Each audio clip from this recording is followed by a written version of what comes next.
So, good morning, good afternoon, good evening, wherever you may be.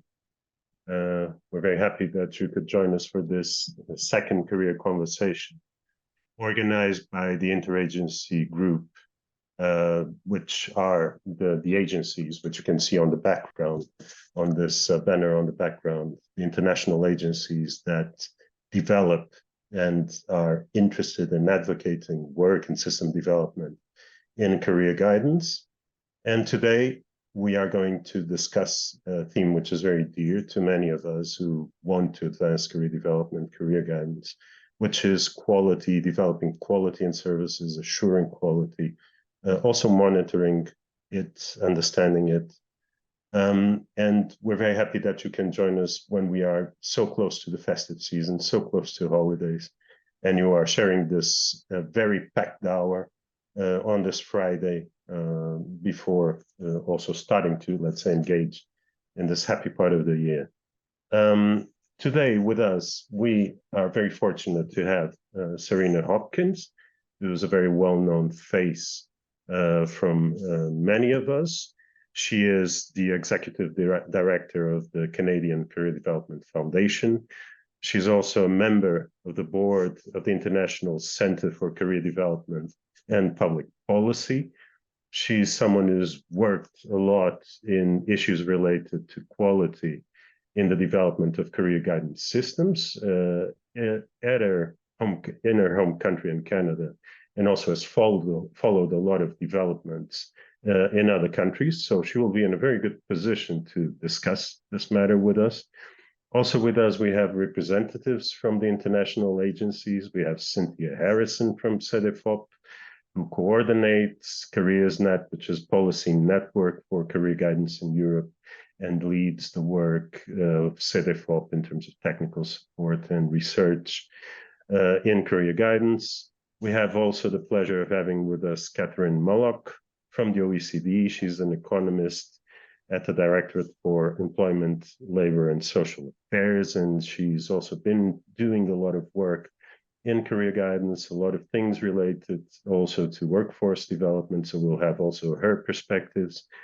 With us, we also have from the side of UNESCO, Hiromichi Katayama, who's a specialist in the department responsible for youth literacy and skills development, who also brings with him the UNESCO's partners in the development of a framework for career guidance development in TVET, in technical vocational education and training. Margaret Waitaka, who's a career development consultant and the chair of the Career Development Association of Kenya. So great pleasure to have you with us. Also, Dr. Mercy Maina, Director of Learning and Research at the College of Career Guidance and Development of Kenya as well. Welcome, Mercy, and hope we have very fruitful sessions. So going to immediately to what brings us here, and since we have so little time to discuss, I mean, quality is, of course, essential. We want career guidance to be relevant to the people, relevant to society. We want it to be impactful, to have adequate methodologies, to work well with the groups that it's addressing, with the individuals that it's addressing, but quality, of course, depends on a multitude of factors. And concerning that, also, countries are in very different situations in what concerns being able to develop dimensions of quality. Some countries are struggling still to get basic training to staff that develops career guidance. Some others are struggling to, let's say, ensure the quality of the information that is used. Some others might have completely different concerns. So quality becomes a very complex issue from the onset. We have evolved over the last few years from a situation where we had a few international standards that provided some lights in terms of what quality is, how it can be assured, to a situation where we have a lot of countries at the moment developing their own quality frameworks, some of them quite complex and quite advanced. There is a generalized interest in this matter. but a lot of things to be concerned about. So we can have concerns with training, concerns with standard setting, concerns with addressing specific contexts, concerns with monitoring the services. So Sareena, maybe I would immediately start with you and ask you a little bit what is quality after all, because I think it all starts there. What does quality mean? What is the current scenario? What is your perspective about this? Thanks, Pedro. And you quite rightly said there are a multitude of factors that can be considered when you're thinking about quality. And it's easy to get overwhelmed or sort of just buried in it. And a simple model to make sense of quality just has three elements: inputs, what needs to go into the service in terms of human, financial, or other resources in order to feed quality; processes, what services actually need to be delivered and how do they need to be delivered; and outcomes, what changes are you trying to achieve and how do you know when you've successfully done so. And really, this simple model can be used whether you're developing a program or a tool, or whether you're trying to create an entire service system. The trick, however, is to flip it and start with outcomes and work your way back. So if you start with outcomes, you're thinking about what will success actually look like? What are the changes that we're trying to achieve? And how will we know that we've achieved it? And everything else should flow from that. So, if you think about it, people don't come to career services for their life to stay exactly the same. They're coming seeking some kind of a change. It may be that they're looking for help to find a job, but very often it's a little bit more complex than that. Very often they're seeking help to gain a sense of greater clarity around the direction that they want to pursue. They may need help even with building self-awareness to understand what's important to them. They may need help to address some systemic barriers that are getting in their way, or they may have lost a sense of hope and need some help with that. And so understanding those needs and building your service to specifically, in a purpose-built way, address those needs is a core element of quality. But of course, then governments get into the equation, and governments also have outcomes that they're wanting to achieve. And an important question in quality is, how aligned are those outcomes that the funders and the government are trying to achieve with what people actually need and want? So outcomes are the first consideration, I think, and getting them right really sets the stage for a quality system. The second element is process. So what are you actually going to deliver and how will you deliver it? And there's a lot there. Is it a program-driven service where you have a menu of services and you cross your fingers and hope that people will actually fit into one of those services? Or is it really a people-driven service? Is it deficit-based, thinking that you're needing to fix people through the service? Or is it strength-based, really trying to mobilize their strengths? And here, when you're thinking about processes, you're also thinking about issues of accessibility and inclusion. So how is the service delivered in such a way that it truly is safe and welcoming for people? And that gets to everything from how visible is your service? Do people know about it? Is it easy to get to? Are the hours of operation such that people can access it? When they walk into the service, does it feel safe and welcoming of them, particularly for those that are equity deserving? And then, of course, there's issues of how, the modality, whether you're using technology, and if so, how are you using it and why? And then finally, the inputs. And this is often where we focus a lot when we're talking about quality. That's what goes into the service system. At its heart, career guidance is a human service. And so naturally, when we're thinking about quality, we're thinking about what capacity and competence do the human beings that are delivering those services need to have. And so, is there a code of ethics guiding services? What kind of training is available for people? Do we have a competency standard for practice for career professionals? Is there certification for career professionals? Are there professional associations? Is there research feeding the sector? That's an important piece that we often don't think about. Is there dedicated research happening to fuel evidence-based practice and evidence-based policy? When we think about inputs, the default is to think about money, of course, and that is one factor, particularly the stability of funding, but there's so much more to think about when we're looking at inputs. And so a formula to think about quality is inputs, process, outcomes, but I would say flip it and think about outcomes and work your way back. So immediately a lot of things need to know what we want to get, not have a rigid approach, think about the ethics, think about the context for the service development itself. So there's a lot to think about.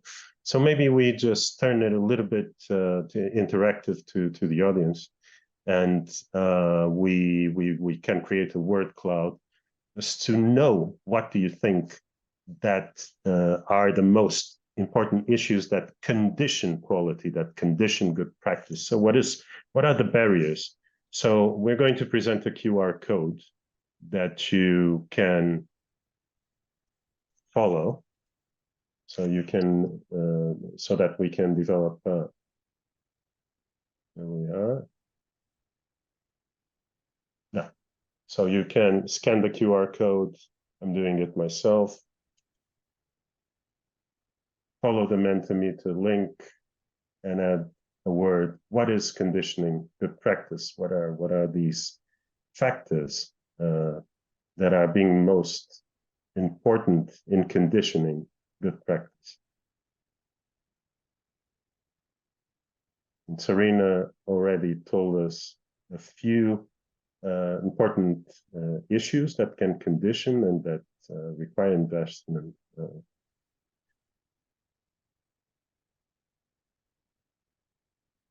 So let's see. We have a few words already appearing.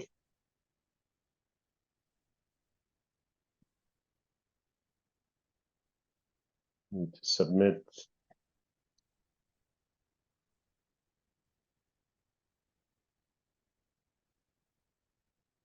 Just let a few more answers come through.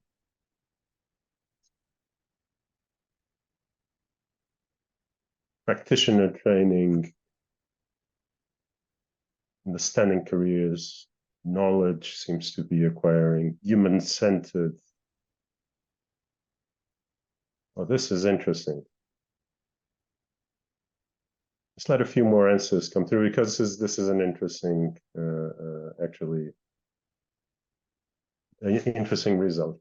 As some things are more I could foresee a bit better than others, but it's interesting how human-centered is coming at the center, very, very clearly, evidence as well. So it's this that you were referring, Sareena, that we need to look at the person, the needs of the person, how we are responding. So that evidence has come through very strongly. Training there right at the top as well. That one I was expecting. So looking at this, what maybe perhaps now I think we have a lot of answers now. So Sareena, looking at these results, what do you think? What choices do you really have available to secure quality? What do you think about these results? Well, the first thing I have to say is when I look at that, it sort of makes my heart sing. It's encouraging to see this. I'm going to pick up on a couple of the most significant trends, the biggest words. I'll start with evidence, which particularly makes my heart sing that's right in the center, because I do think that it's critically important. And I'm going to talk, I think, about a very concrete example of how evidence can either drive quality service or can actually actively erode quality service if you don't get the metric right. In many countries, mine included, in the public employment service, the key outcome that drives service delivery from the funder is getting people employed and getting them employed quickly. And What we know, though, of course, is that people come to career services not all wrapped up with a bow, ready to work. Otherwise, they would be working, right? They're coming with a range of issues that need that they're seeking help to address. And when a system is driven to get people quickly into employment, and career professionals are literally paid to do that. The more people they get employed, the more quickly, the more money they get in their funding. It actually serves to actively disincentivize quality service, in the sense that if your target is to get people employed, you are not being incentivized to take the time to understand their strengths and needs, and you are not being incentivized to actually address critical barriers that they might be facing, and address the issues that they're seeking to be resolved, and help them to be truly ready. And the result of that is a real spin cycle where people are prematurely referred to work before they're ready. Employers are frustrated. They feel like they have failed. They cycle back into the system, and the cycle repeats itself. Or worse, they don't cycle back in the system, and instead they're cycling into addiction services or other health services or the criminal justice system. And so this spin cycle is a direct result of the fact that what gets measured gets done. And if getting somebody employed is what gets measured, that is what gets done. I'm going to give you an alternative scenario. We're just finishing a randomized control trial study that is testing a very different approach against that more traditional approach in the public employment system. And in the approach that was compared, it's called In Motion and Momentum Plus, and it really is at its heart just a good career development service. It is helping people to reconnect with their strengths, to understand their needs, to actually address those needs, to set a goal that's meaningful for them. So rather than a hammer that says, thou shalt get to work quickly, they are supported to work toward a goal that's meaningful for them, and to get unstuck from whatever was making them stuck in the first place.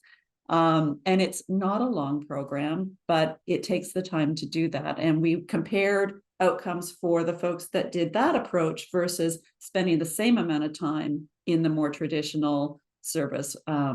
And what we found was not only were there really strong outcomes around employment hope and all of the transferable skills that our government emphasizes in terms of communication and initiative and teamwork and all of the sort of transferable skills.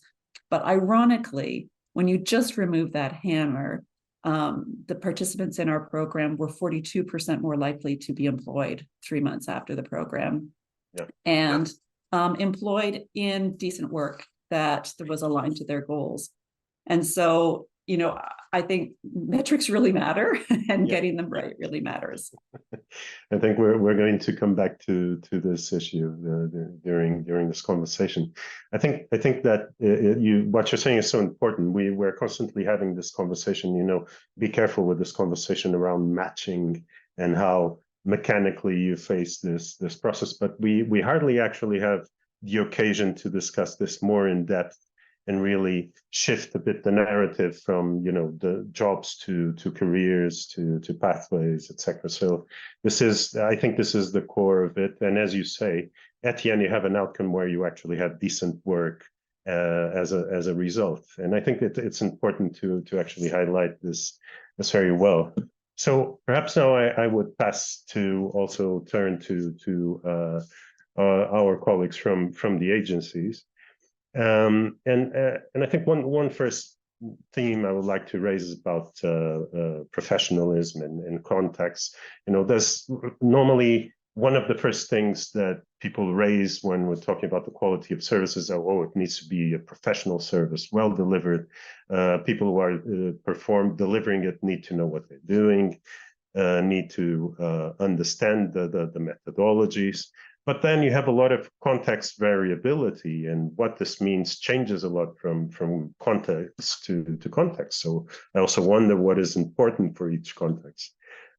Maybe we would start with you, Cynthia. I mean, CEDEFOP has done lots of work in terms of professionalization, has, very strong and important references on this level, but it also has, in many of its documents and its research, a multi-layered vision of what quality means. So what's your take on this, on, what is the priority, etc.? You're muted, Cynthia. Sorry. You are muted. Now I am. Now I can hear you. Now. Yeah, ready? Yeah. Okay. Thank you very much. Really inspiring, interesting points raised already, also by the participants. And as Sareena said, the inputs to career guidance and career development process are really important so that we arrive at the best outcomes at different levels. And we see there are a multitude of resources and ways to invest in the systems and services, and reflecting back to the word cloud. And as Pedro said, professionalizing the field and the career practitioners is something that comes to mind. But of course, it's not the only aspect, of course. It's very multi-layered, as you said, Pedro, when we considered quality. I just wanted to raise some points about key terms here that we use in our work and how we see them in a short, trying to be as quick as possible. The first, of course, is professionalization. We see this really as an ongoing process of improvement, again, across education, training, and labor market and civil society settings. This refers to the quality of the service, but also the resources, the products, activities, and tools, as well as the public status of career practitioners and their development. And in connection with this, the professionalism demands that the staff who carry out guidance activities have the required professional knowledge, competencies, and qualifications so that we can enhance the quality of the provisions in the settings, respective settings in a responsive way, depending on the setting. But what is also overlooked are the many types of practitioners across, again, education, training, in the labor market and civil society. And it's a long list. I won't go into all the job descriptions and titles and specializations, credentials, and qualifications. But also we have to remember the qualifications and that we have the researchers and service managers also. But these distinctions and their tailored training are also important. And in this picture, something we've been working on and that I wanted to mention are competency frameworks. So these are really important tools for services and for career practitioners. And it's important to mention, even despite these distinctions across the settings, that really there are some, let's say, common standards and reference points where especially it's very useful when systems are dispersed across different settings. So this is also good for career learning and training planning, and for comparison even across countries in the best case, and for enhancing effectiveness and continuous improvement. So in 2009, we actually CEDEFOP developed a model, a framework for career practitioners' competency that has 3 levels. Let's say, I'll just mention quickly the 3 levels for the practitioner skills and competencies. We have foundational competencies, referring to the skills and even values, such as in respect to ethical practices, theory and research, and accounting for the needs of clients, and self-awareness that Sareena referred to, of own capacity and limitations, and so on. We also have the competencies for interacting with clients, and for example, enabling access to information and designing ways to facilitate careers and learning. And then finally, we have supporting competencies in guidance systems and networks. So for example, practitioners need to develop partnerships, their own strategic competencies, be involved in research and evaluation, and then acquiring new skills as needed, again, using these frameworks to identify their needs. We see many examples. We have a new framework in Canada. It's a really well-known competency framework. And also in Finland is a new framework in the European context. And then we have similar, let's say, ideas or concepts, such as in Germany in the training for the public employment services. And then internationally, there are also other frameworks. And then we have the European Commission reference competent profile for the public employment services.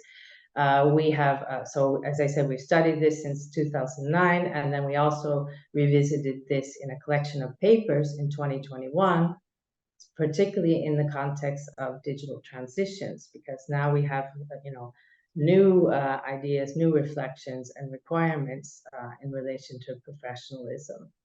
We also produced a briefing note, so this gives a nice summary of what we found, let's say some patterns and interesting developments reported on in those papers. In many countries, in relation to frameworks, job profiles, qualification routes. In countries in Greece, which has some really strong tools for quality, and Germany, Finland. We had also Estonia, France, Sweden, Italy, Norway, Romania, and Portugal as well. So yes, hopefully, yes, you will read it. There's some really interesting reflections in these papers.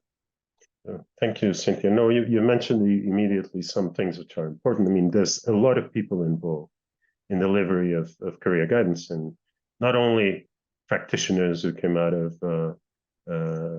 some dedicated training in career guidance at the higher education level, or from psychology, and there's a lot of levels of also delivery of service.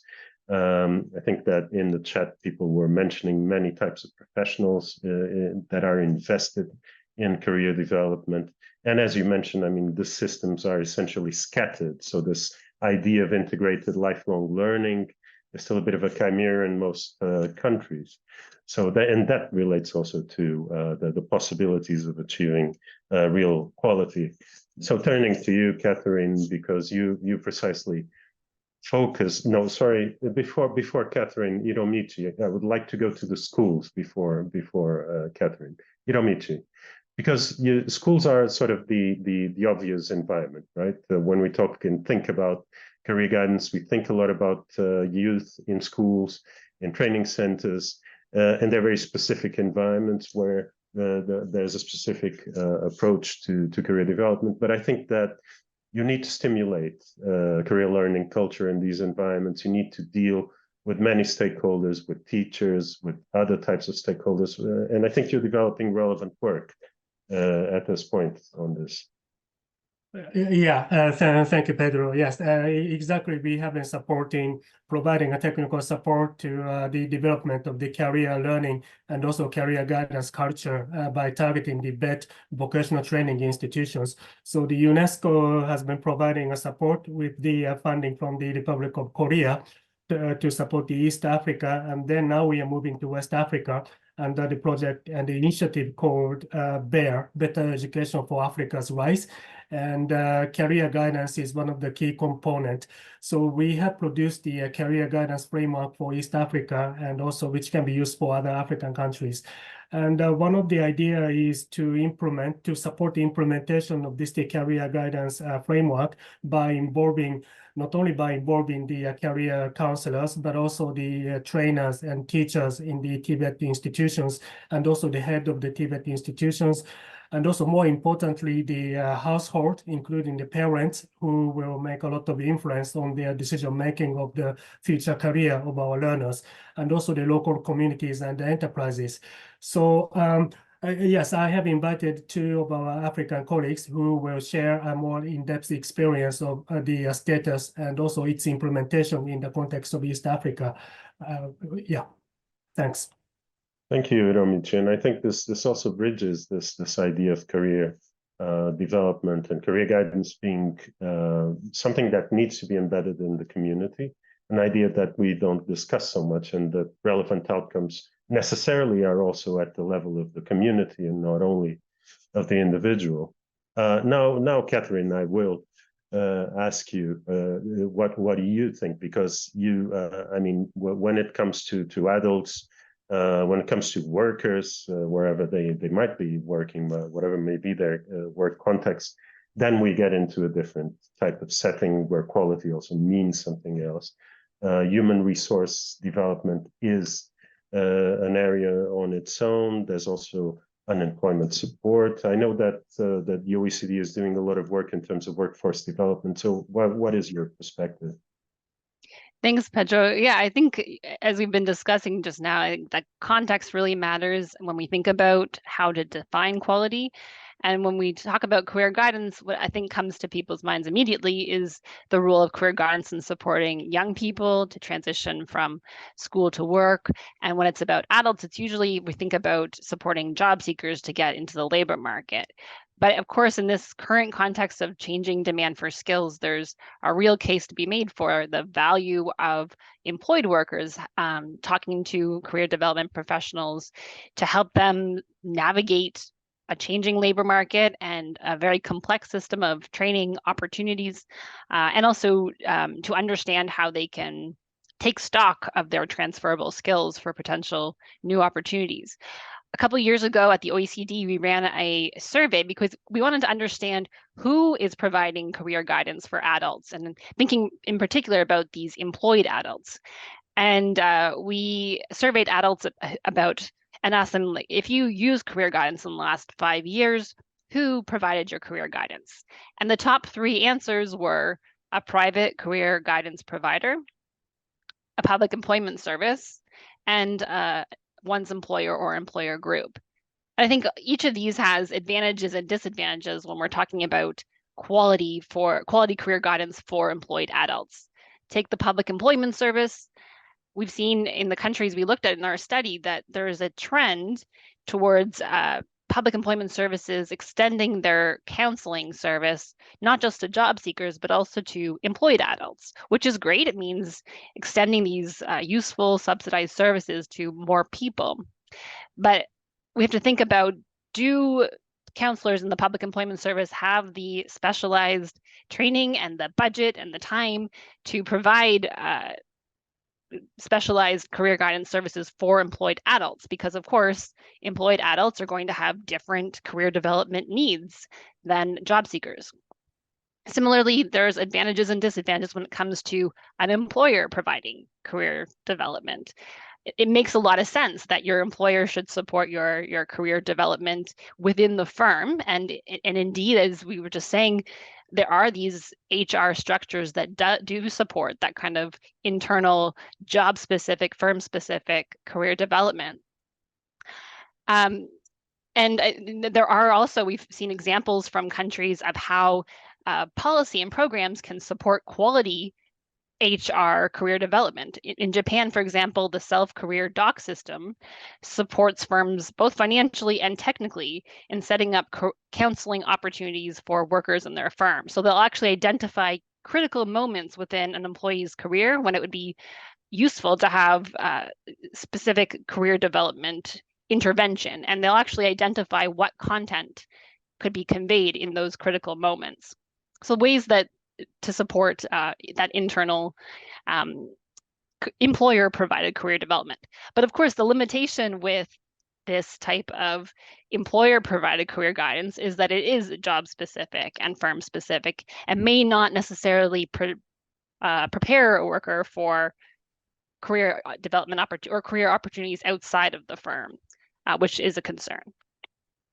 Yeah, thank you very much, Catherine. I think that a great deal of this also passes through having career development embedded in many of the policies, the incentive systems which are associated with promotion of innovation, value chain development, etc. And this is not always, let's say, a structured part of strategy, existing policies and strategies. So there's some thinking about training, some, not necessarily much, and not so much about career development, let's say, and further impacts on what's going to happen in sectors and enterprises, and consequently with workers' careers. So Sareena, we've heard already many ideas. What's your take on all of this? After hearing these perspectives, what comes to mind? Oh, so much to pick up on. I do want to quickly respond to a question that was raised in the chat. The question was, how long should a service be to ensure quality? Sort of duration of service. And it made me think of a very interesting conversation that's happening right now on social media that Bella Doswell had initiated, talking about how crazy making it is when that initial conversation is mandated to be shorter and shorter and shorter. 10-minute conversation, and how that directly erodes quality. I mean, I don't think that there is a simple answer to that question, but I do think that I would focus my resources at the beginning, at understanding people's strengths and needs, coming to a shared understanding of that as a basis for quality service, and taking the time to ensure that the person does feel safe and included and welcome, and a sense of trust and readiness to actually engage in a working alliance. When you get that part right, it actually can go very quickly. But when you don't get that part right, I think the chances of achieving quality outcomes are actually very poor. And ironically, so often when we're talking about using technology, so often that's where technology solutions tend to be suggested, where that's the last place that I would focus technology solutions. I would focus them in all kinds of other parts of service delivery. But that's, for me, where competent, qualified human being has the most impact, is at that front end. So in terms of responding to what I've heard from colleagues, there's so much to say there too as well. I think that what I would like to emphasize is, when I started in my career development professionals, well, there wasn't even a name for us then, really were seen as the poor cousins of counselors. And if there was training available that related to career development in any way, it was typically tucked into a counseling program or a psychology program or a social work program. We didn't have training that was distinct. And certainly our recent experiences in building out our own competency framework makes it very, very clear that there are distinct competencies that are needed for the practice of career development. And while there is some overlap, certainly with counseling, there are distinct competencies. We are a distinct profession. And so, I don't think it's good enough for us to say somebody with a degree in psychology can effectively practice in career development. And it certainly isn't good enough that we can say somebody can be an engineer on Friday and start being a career development professional on Monday. And that's unfortunately what does happen too often in our sector. So when it comes to, I think it's important that we get really clear on what are the competencies that are at the heart of our work, and to build training that is purpose built to strengthen those competencies. And if we can add in certification to really be sure that they're in place, all the better. Oh, fantastic. I think you've touched on so many important things right now. I mean, and there's been so much discussion already in some of the conferences we've organized about the importance of high touch in a high tech age. I think what you said now also very important, and as you're saying, certification, because a lot of this passes through a regulatory approach. If there's no attention on that level, then it's much more difficult to achieve things. So maybe we just move. We also have brutal rules in terms of time here, so unfortunately. So maybe I would just raise another topic, which is there's normally another thing which is immediately thought about, or it's a usual strategy, also because it's reasonably low cost for many countries, is to design a standard. Okay, we create a standard, and that will create an approach to quality assurance. But I mean, are these standards sufficient? And actually, how do we know that we're achieving good results? How do we know that we're achieving the right outcomes, that we're creating this quality that we aim at? So now I would turn to you, Maggie. You've been developing together with Mercy, you've been working with UNESCO on these projects. You have also a pulse on what happens in training institutions, and they have an immensely important role for preparing people for occupations, also in terms of the economy, the development of the economy. So you must have very concrete outcomes in your mind when you think what career guidance should achieve. So what's your perspective on this? Thank you very much. Sareena, you could not have said it better about areas on career guidance. But what we know is that education and training always prepare individuals with the requisite skills so that they enable them to navigate the ever-changing labor market or the world of work. Then we ask ourselves, then what is the role of career guidance? What exactly would be the role? And the role of career guidance, therefore, must take a lifelong approach. It must start from early years all the way to schools, to tertiary, to the world of work, to communities, so that it enables individuals acquire the new skills, enables them to upskill, enables them to reskill at every stage of their life. That every time there can always be an entry in all this. And to ensure that the navigation is smoother.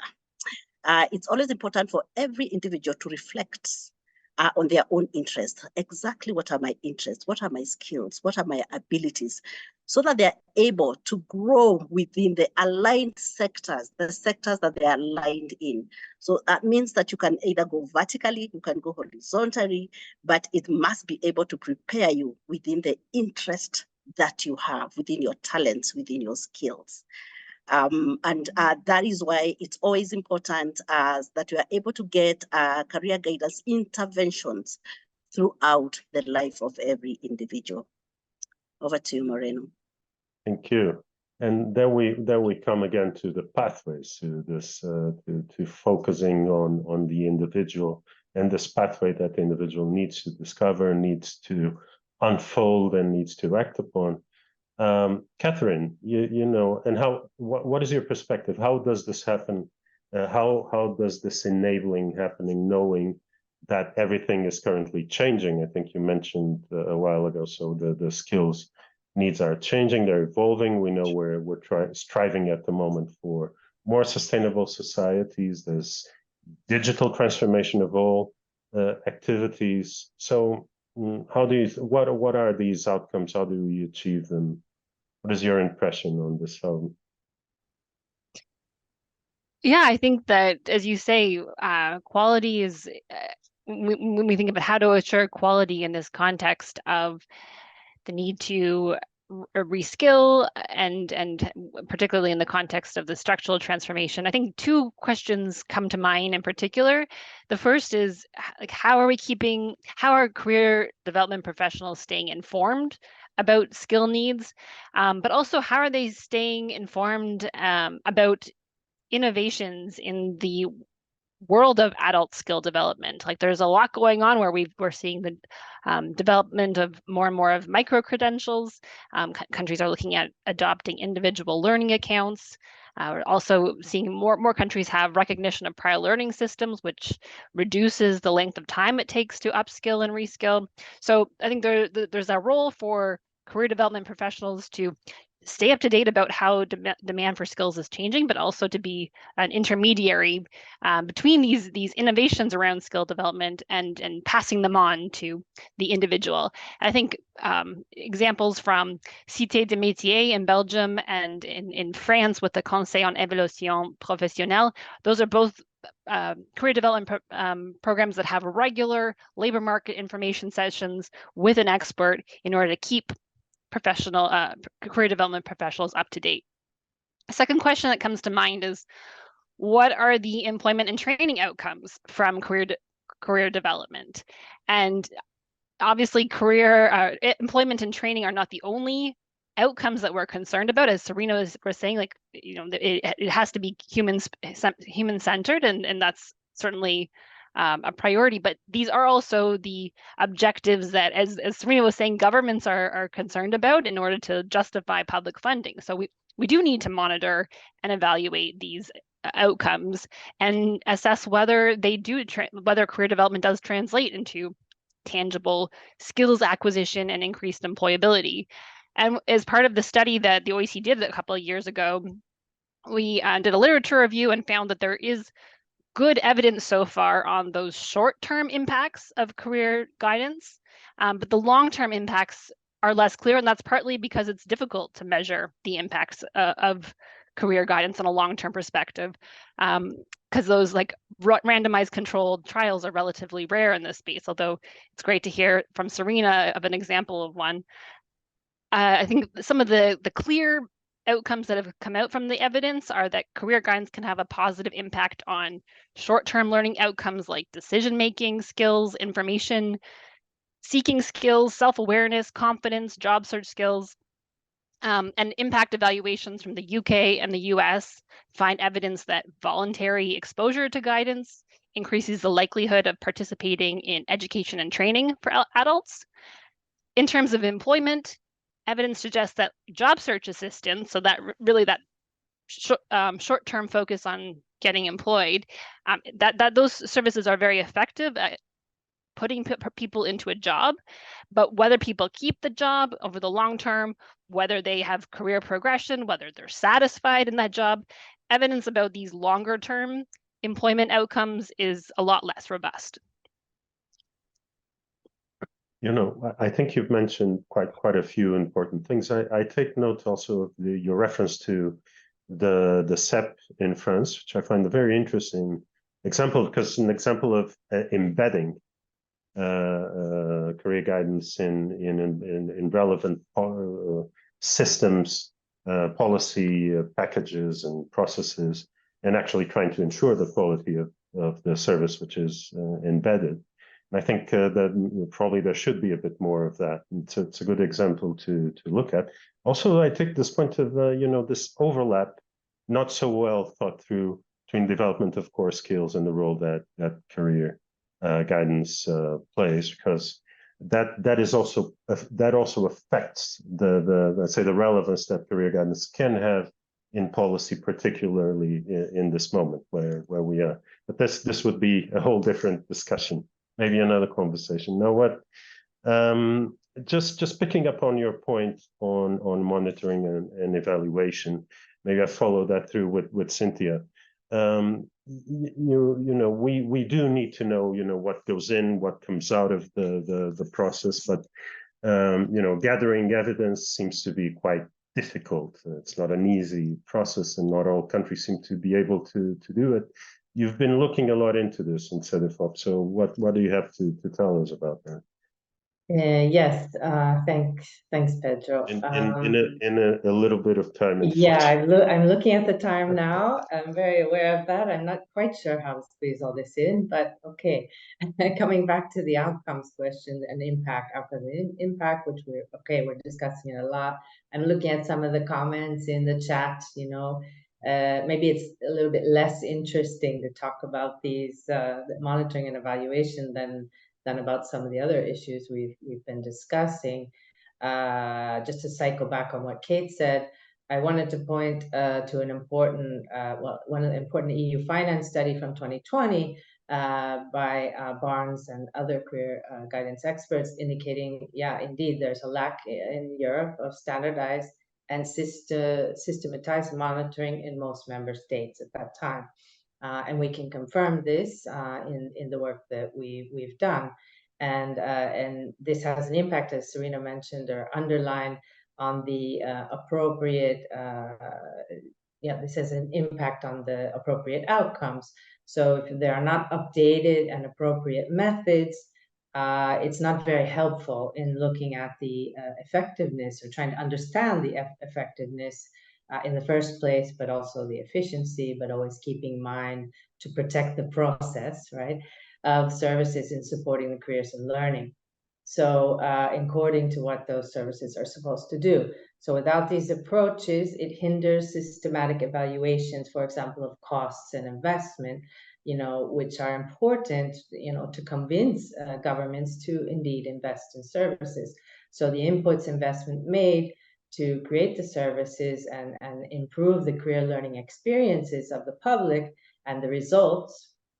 When I say results, I mean outputs, obviously outputs, outcomes, and impacts, and also guidance providers in the first place, and also outcomes for guidance providers, organizations, labor market, and society. So with that in mind, and drawing on the past and current related work that we've done on quality and systems improvement over the past 15 years, we've been trying to raise awareness about evidence collection, which has already been mentioned, not only collection of evidence, but use of that evidence, and in finding the appropriate target elements, indicators, and also innovative methodologies. Really, you might have to be kind of creative sometimes, that help to trigger collection of more evidence aimed at service improvement and client learning satisfaction, and also it helps foster agreement on common grounds for comparing good policy across the EU. So trying to shorten a little bit what I was thinking of saying. So we've divided our work into 3 publications in a series on monitoring and evaluation to support careers in learning.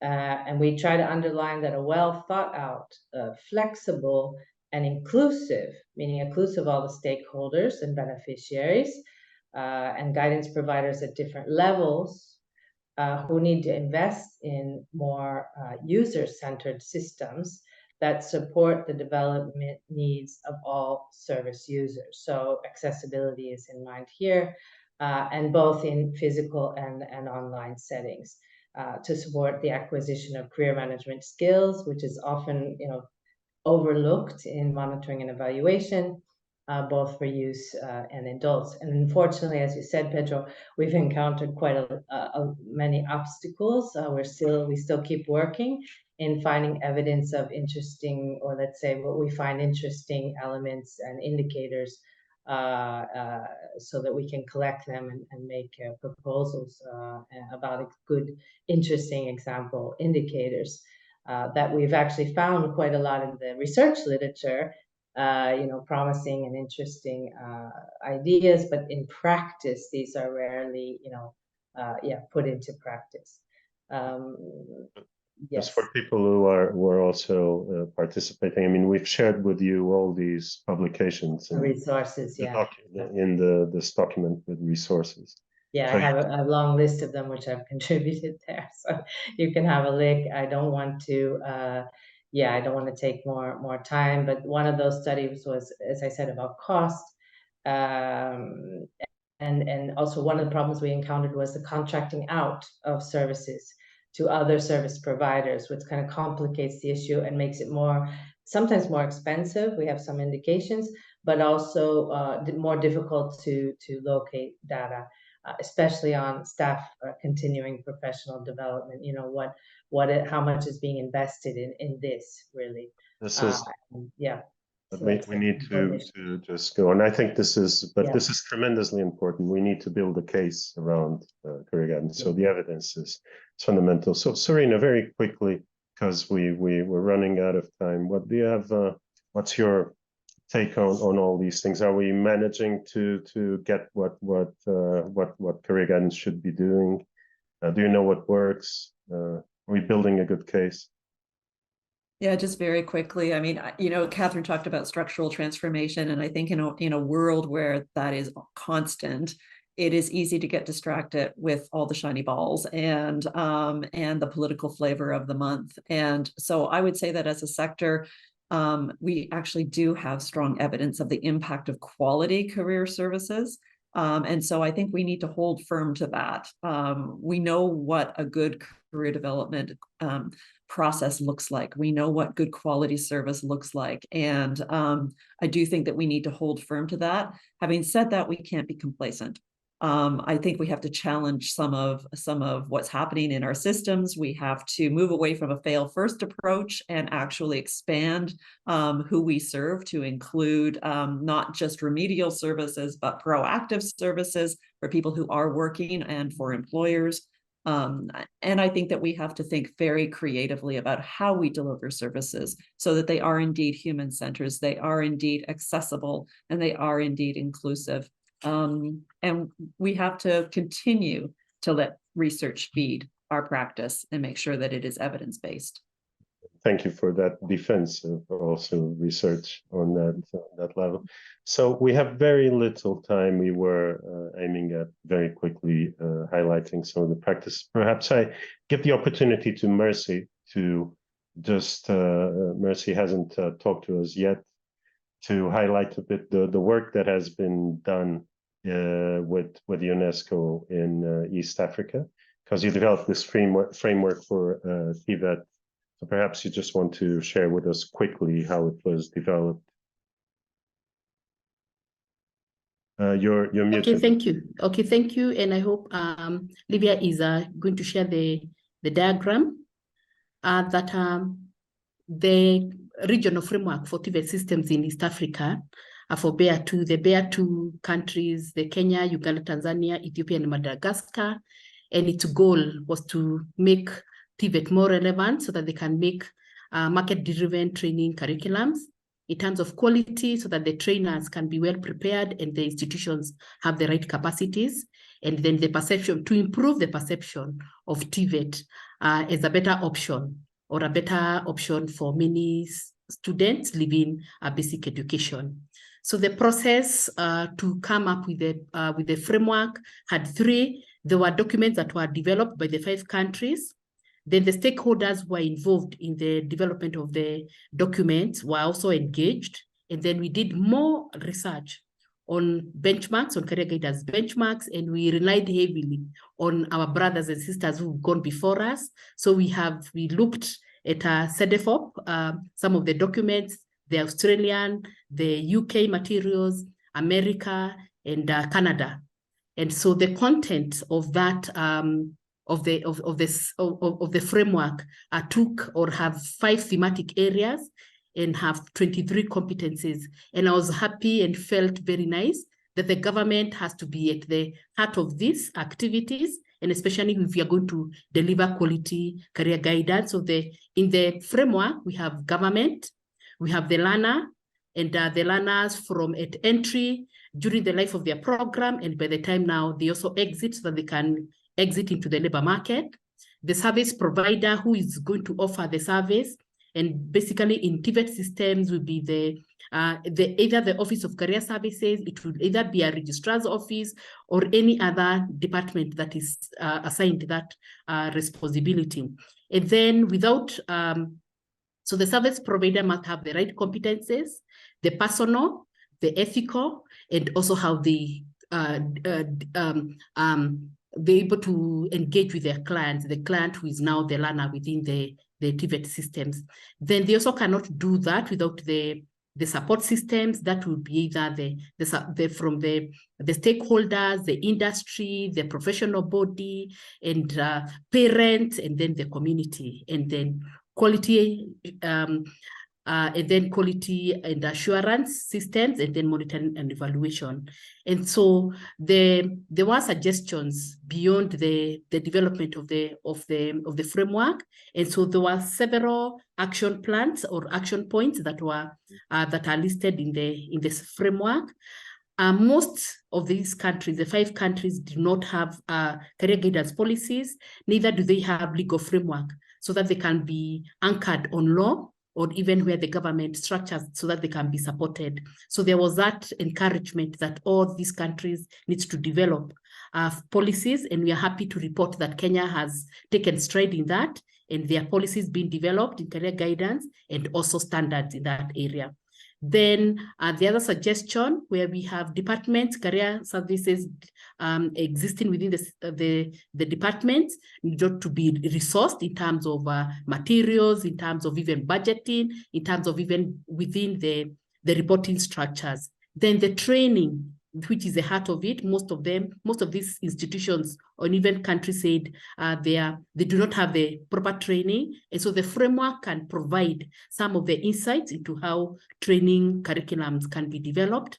And then the element of resource mobilization. Most of them felt that if the departments are not resourced, it will be difficult for them to thrive. And so resource mobilization is one of the areas that they considered would be very necessary. Mercy, so I will the have desired, to ask you to sum up. So the desired outcome would be that a TVET student living the TVET systems should have been engaged, should be aware of their interests, should be skilled, connected, and then prepared to enter into the labor market.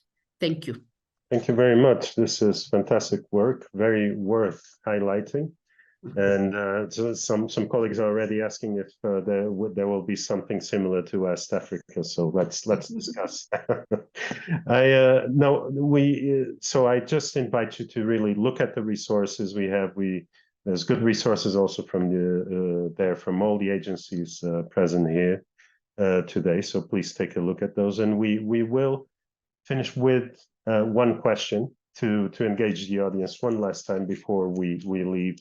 We call this bomb question that we have been that we also asked in the last session. You know, some people say that we should define very clear outcomes. We've been discussing that.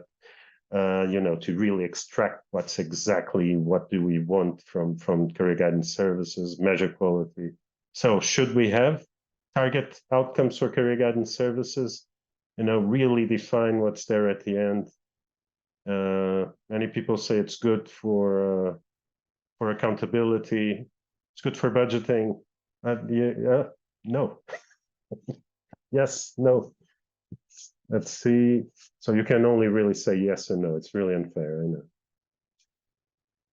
We're quite aware it's unfair. So there seems to be a majority of yes.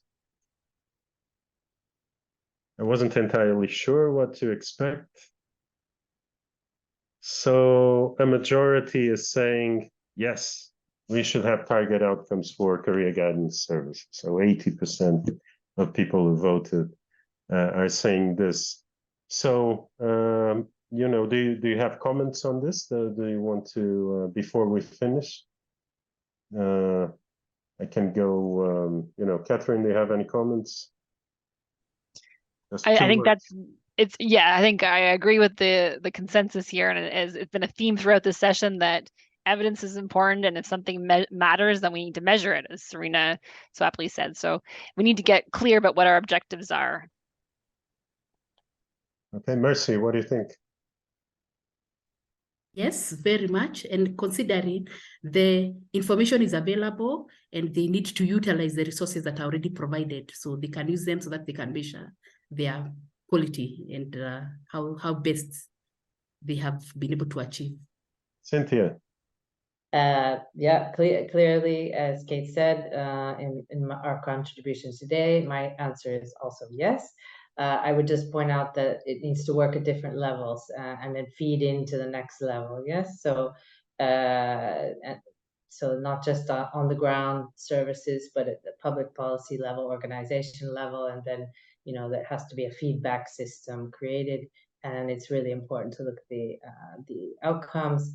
They need to be appropriate, they need to be followed up, and they need to clearly benefit the public and individuals and in relation to their needs, and fully enable individual decision-making about life, work, and learning, and leading to fruitful careers. Oh, Maggie, two words. You're muted. Yes, because everyone needs to get access to quality career guidance services, no matter what stage of life one is in, needs to get that. Oh, Hiromichi.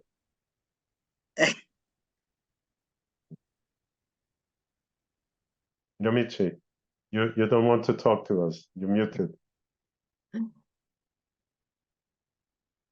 I don't think. Okay, no, I think it works. Sorry, there was a problem. Yes, definitely yes. And yeah, I mean, as somebody says, it's yeah, we have to look at this from a lifelong learning perspective, and it's not only the training institutions, and we have to look at the more holistic and involvement of the entire ecosystems, including family, household, local community, and everything should be critical. Thanks. Okay, Sareena, some last words. What do you think? Yes, but with the big caveat that don't just measure the end outcome. Consider the progress indicators along the way that are aligned with the career development process. Very good. We probably need an extended agreement also about what these outcomes are. From me coming from the ILO, I would always advocate for tripartite also dialogue on this, engagement of civil society practitioners, of course. So thank you very much for being with us during this session. We'll come back next year with other important themes to discuss, promoted in discussions promoted by the interagency group. Thank you very much to all the colleagues from the agencies, and especially to Sareena, who's agreed to share her perspectives and her knowledge with us. And we wish you, a happy new year, also a good transition into another year, bright transition into the next year. Thank you very much. Thank you. Thank you, everybody. Bye.